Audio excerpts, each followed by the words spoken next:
So obviously transfer time is upon us. Obviously a lot of the content that we've been kicking out on the Massive and a lot of the content that you're going to see from a good many West Ham channels will involve transfer business. And I've always said, guys, a lot of this will be stuff and nonsense. There'll be a lot of smoke and mirrors. There'll be a lot of rumours that actually come to nothing. But occasionally something will come into focus that has an element of truth to it.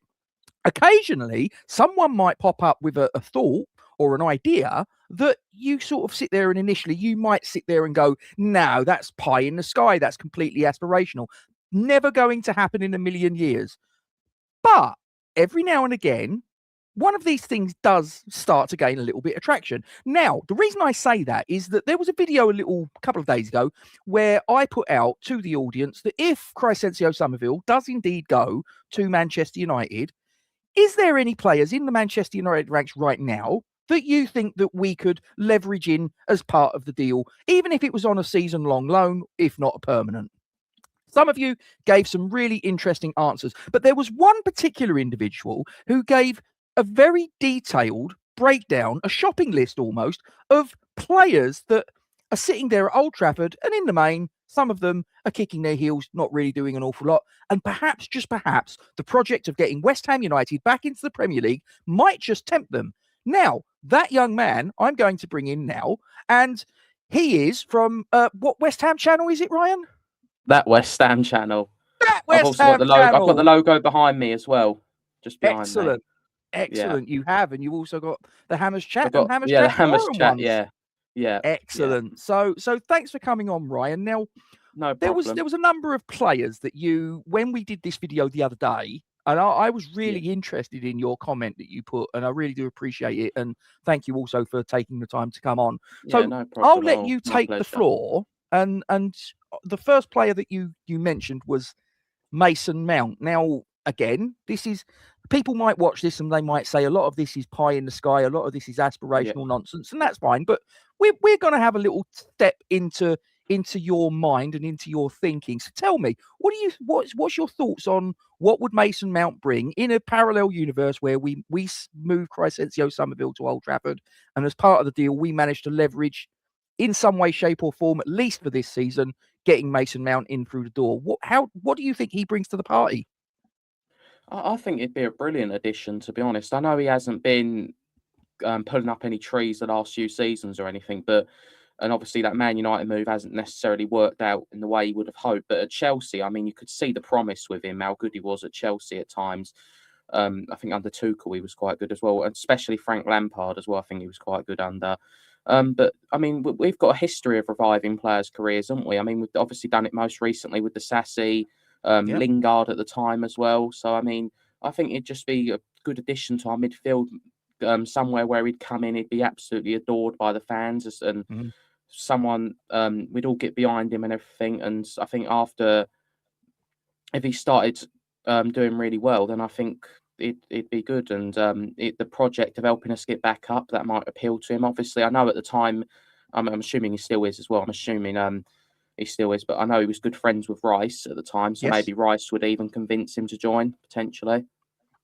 That's a really interesting angle. I hadn't actually stopped to consider that. But you're absolutely correct. Those two go back a long way. Before we go any further, ladies and gentlemen, if you would mind, if you are appreciating the content that we're serving up here on the West Ham Massive, if you would not mind just gently tapping the thumbs up button, because that is what essentially drives this content out there to places that otherwise might not get. So one day there's someone out there that wasn't expecting to see our content pop up on their YouTube feed. And because you've pressed the thumbs up, it gets to them and they go, oh, that's quite interesting. And they might even scan what's in the top left-hand corner, that QR code. If you get your mobile device top left-hand corner up there. I always get it wrong. I always get it wrong.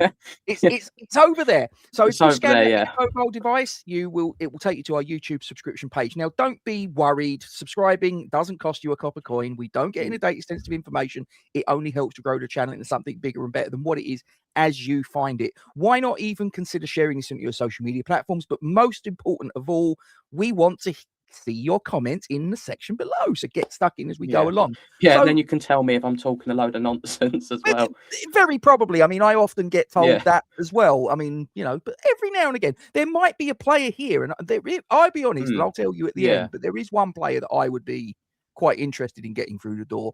But Mason Mount, as I say, I think it's an interesting one because I think you're right. His career has really stagnated at Manchester United in the last season or two, which is kind of parallel to Jesse Lingard. And let's not forget, that's true. I know it didn't sort of like go anything beyond that loan period, and there was all sorts of reasons behind it, as I understand. But that this would be a sort of like a Jesse Lingard 2.0 in a way, because England international, got experience in Europe and at the top level, and its career is just kind of, for whatever reason, whether it's partly to do with injury, partly to do with the piece of the jigsaw, as far as Mason Mount, fantastic player, but he's just never really fitted in at Old Trafford, has he?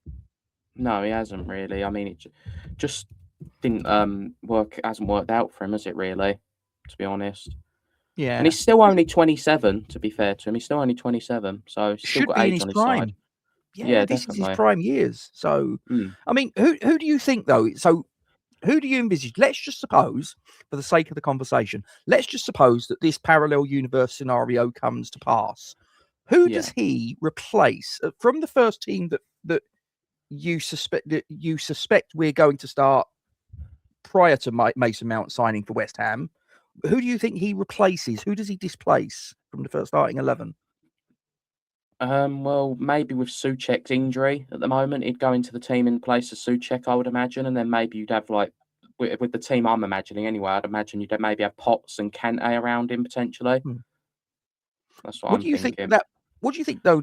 So once Souček's fit, which is probably around about mid-October, does Souček even come back in? I mean, especially if we hit the ground running with that midfield three that you're talking about, how does Souček get back in? Does he get back in? I think it'd be very hard for him to get back in, to be honest, unless maybe you'd rearrange things a little bit. Maybe if one of Potts or Kante wasn't performing very well, then maybe it'd come in for one of them, or maybe even a different role for Souček as a centre-back or something. Or, I mean, obviously you could use him off the bench as well, obviously. But yeah, I mean, it probably would be very hard for him to come in back into the team, especially if we did get someone like Mason Mount in and we hit the ground running and he started performing well. Yeah, absolutely. So let's move on to the next player on your list that you put in there, Ryan. Joshua Zirkzee. Now, we were very tentatively linked with him in the January transfer window of last season. And you've mentioned him as one of your players on the shopping list. Once again, I mean, who would he displace from the what you expect to be our starting 11 in an ideal situation? What does he bring to the party? What do you see in Joshua Zirkzee that would make West Ham great again, to use someone's saying? Yeah, I mean, well, he's another one, isn't he? He's another funny one, really. He's gone to Man United, not really worked out, pulled up any trees in a way. But I know from his previous seasons, like when I think it was Bologna he was at, and he was brilliant there. He was scoring goals for fun. I think he had a stint at Bayern Munich as well. I think he might have scored a few goals there. And then I think he played for someone else as well, if I remember right. He was on loan somewhere or something. But yeah, I mean, I think he's just another one who would obviously been linked to before already, so he'd probably still be on the target list somewhere. And I just think maybe if Taty was to go, I mean, obviously I'd want Taty to stay, but if Taty was to go, maybe he would go in there and place Taty. Or, I mean, it depends how Nuno's going to line it up next season. Will he stick with that 4-4-2, or will he have one striker up top? Or it all kind of depends, really. I mean, obviously he's got his assistant in now, hasn't he? So, I mean, that might change things. But, yeah, I imagine it'd be like in place of Taty or Pablo, potentially. But, yeah, I mean, I think it'd be a decent addition as well, to be honest. I like his hair as well. His hair's quite good. I wish I had hair, Ryan. When you get to a certain stage of your life, it's like there's not much grass on the wicket. You know what I mean? Yeah. So I've just had a little sneaky little look because I was intrigued. So 25 years of age, 6'4". I mean, this guy is physically imposing. His clubs include Bayern Munich. He had a loan spell at Parma, a loan spell at Anderlecht. He was then transferred to Bologna, and then obviously Manchester United. 6 caps for the Netherlands and 1 goal. His Manchester United record. Now, I don't know how many of these were substitute appearances, but I'm looking on Wikipedia. And in his Manchester United career, he has 75 appearances to his name, 9 goals. Now, I suspect that a large quantity of those were either him coming on as a sub or start, Yeah. maybe on the odd occasion when he started the match, probably a fair volume of them, he was substituted.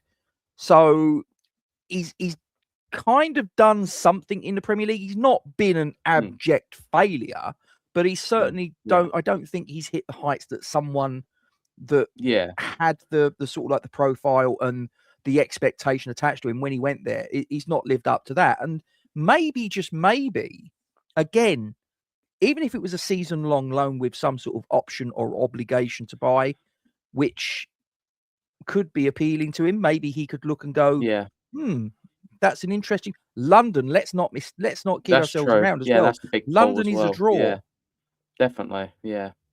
Yeah. So it would be an interesting one. I mean, so the next player, now I'm going to be dead honest. I don't know enough about this player that is on the shopping list to actually give any sort of input on at all. The previous two, Mount and Zirkzee, okay, yeah, I've got an understanding of who they are and what they potentially could bring to the party in this parallel universe we're talking about.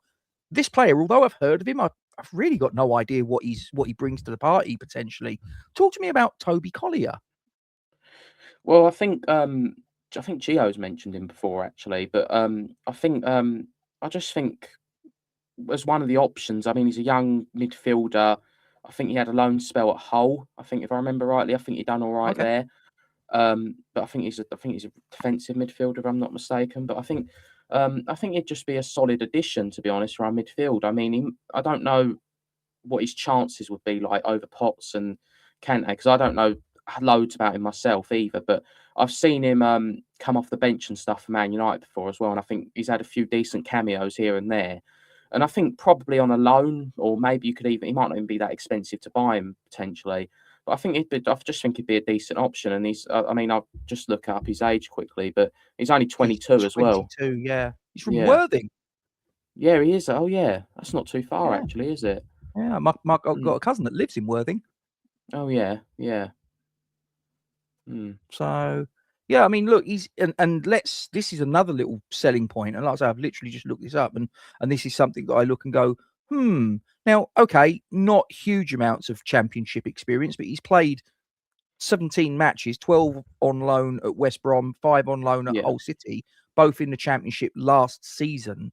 So he has recent experience of the terrain that we're about to undertake our next 46 matches on. So, as I say, I don't know enough to comment about him, whether he would be a decent addition. Sell him to me. Come on. I'm Daniel Kaczynski, Ryan, or Karim Varane, or Nils Koppen, or Nuno, or whoever. I'm someone that's about to make a decision on, do we get Toby Collyer on a season-long loan or possibly a purchase? You're his agent. Sell him to me. Come on.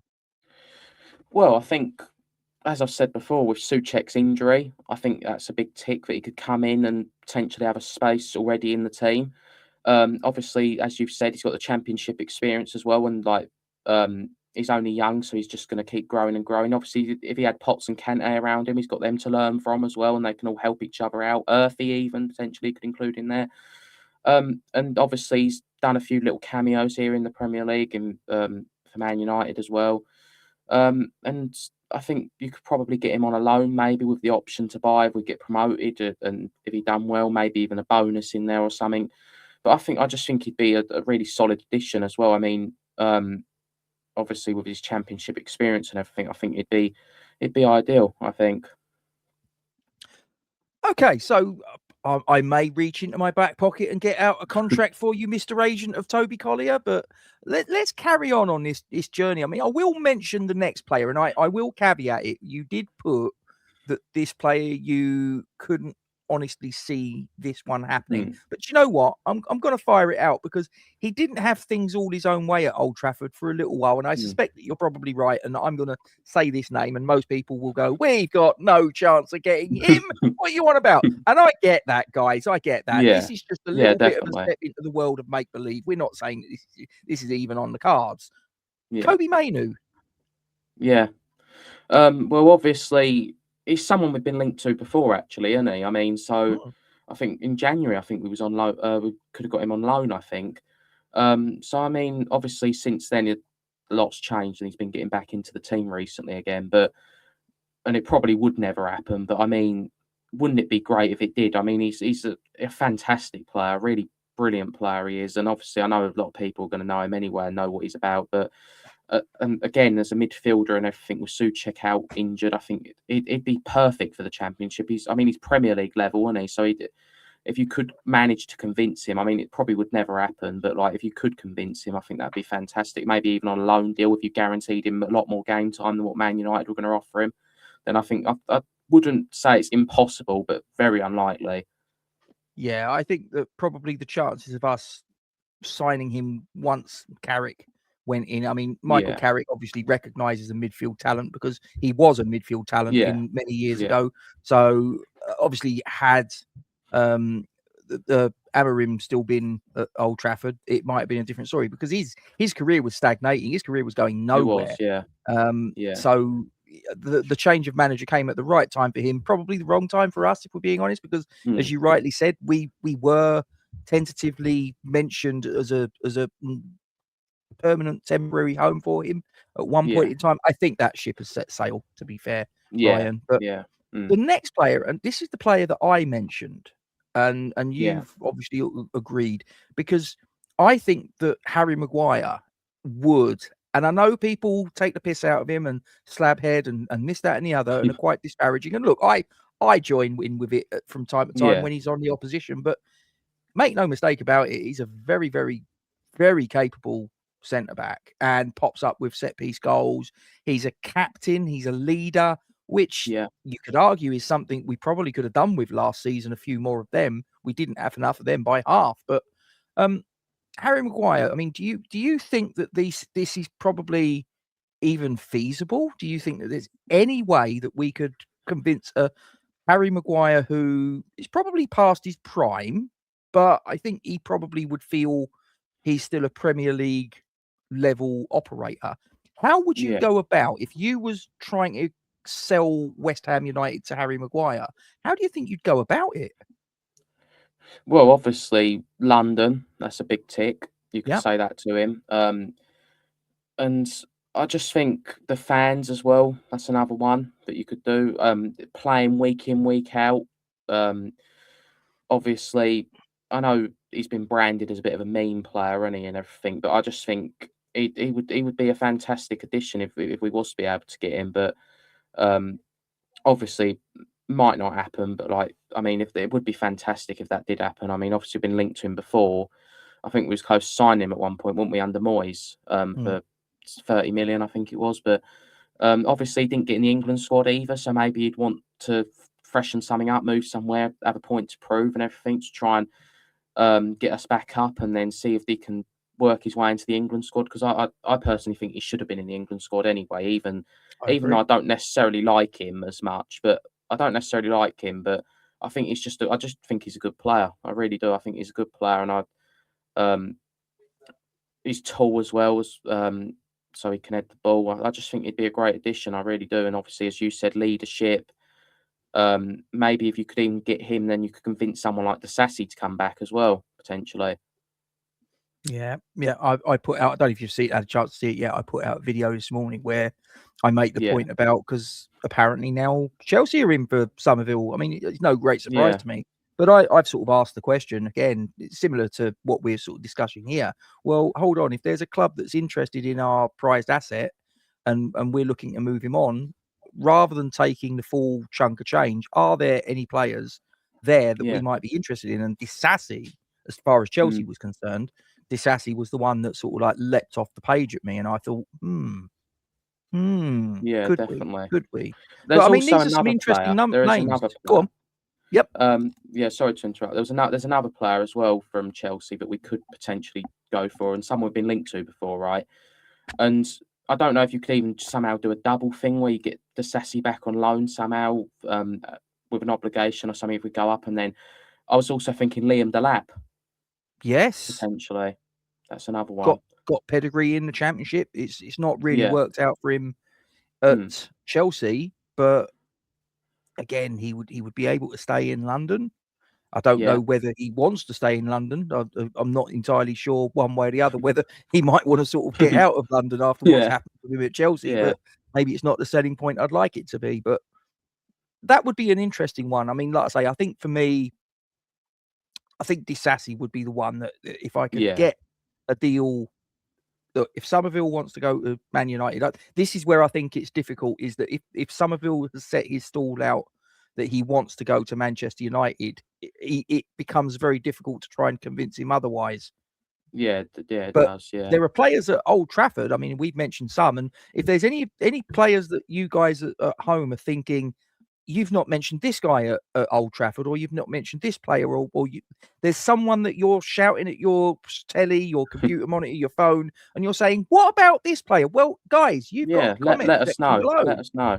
Yeah. Yeah, but anyway, anything else you want to get off your chest before we knock it on the head, Ryan? Not that I can think of, really. I mean, obviously Fulham are also interested, aren't they? I think. But Yeah, I I don't can't know see if we'll that see that happening. Can you? happening. Nah, not really. No, Can't see I that. sort Why would you want to go to Fulham if you have Man United and Chelsea to pick from? Like you just wouldn't, would you? no, And that's no. no I mean, offense to Fulham, obviously, but no. like, yeah, it's just you wouldn't, would you? You wouldn't pick Fulham over Man United or Chelsea. Well, I think in order for Fulham to pull it off, they would probably have to make him some ridiculous offer. Yeah. They can't offer him Champions League football. They can't offer him European football of any description.